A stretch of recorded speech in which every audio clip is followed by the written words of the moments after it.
Let's get more on the results of today's auction and fixed income in general with Kevin Flanagan. He is the fixed income strategist at Morgan Stanley, joining us live from Purchase, New York. Kevin says the market is feeling a little bit of pressure given the rally and the wealth of supply. So, Kevin, characterize the results first and foremost, if you would be so kind, of the 3-year note auction that we just had.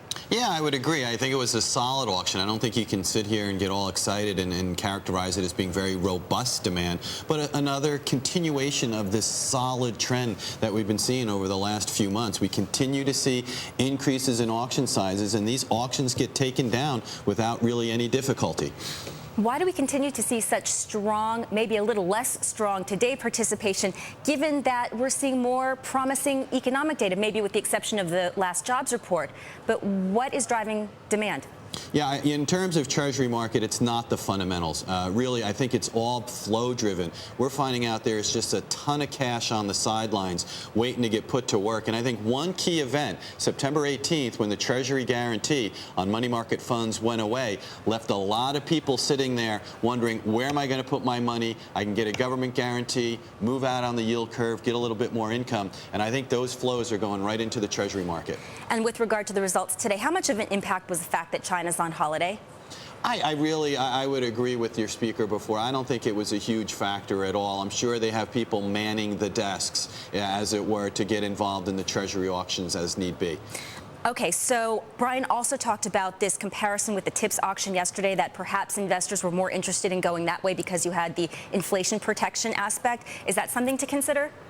I wouldn't, once again, get overly excited over inflation. Right now, actually, you can make a case we're in a deflationary period. I don't think it's going to last long, but I don't think people need to really overweight on the inflation front. Maybe an installment plan if you want to be a little bit defensive, but I don't think there's a clarion call or need for inflation protection right now. Quick sidebar on the gold soaring today. That's purely a dollar play in your view. It has nothing to do with inflation protection or hedging? Right, agreed. I think that's what we're seeing all around in a variety of asset classes here are flow-driven markets. And that's important because the fundamentals are going to have to ultimately come home to roost. Okay, so given all this, where is the most attractive point on the yield curve right now? Shorter end?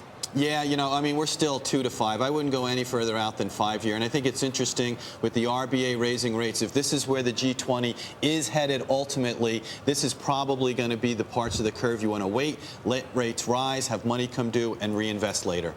Yeah, this is Brian. Look, I just want to jump in and ask you a question. What about the concept of raising rates going forward? I mean, do you see anything you see a lot of the futures market talking about raising rates now. Do you see that in your own forecast? Not in the U.S. Morgan Stanley, we're actually looking for the U.K. and the ECB to sort of be first, and the Fed maybe dragging its heels a little bit. So I would say June 2010 would be our scenario for the first Fed funds rate hike.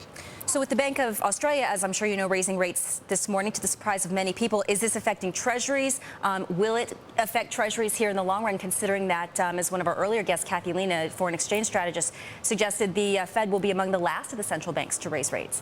Yeah, I think you get these knee-jerk responses in overnight kind of trading, but, when the dust settles, people will once again go back to, well, what's the Fed going to do? And really, conventional wisdom has the Fed sort of dragging their feet a little bit here. So I think the front end is anchored in. If the 2-year gets above 1.25 anytime soon, we would view that as a buying opportunity.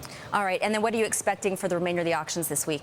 Well, once again, to me, the surprise would be a disappointing auction. There seems to be this cash on the sidelines. I've seen it in Fed data, whether it's banks buying Treasuries or just fund money moving out and into Treasuries. I think they're going to continue to go okay.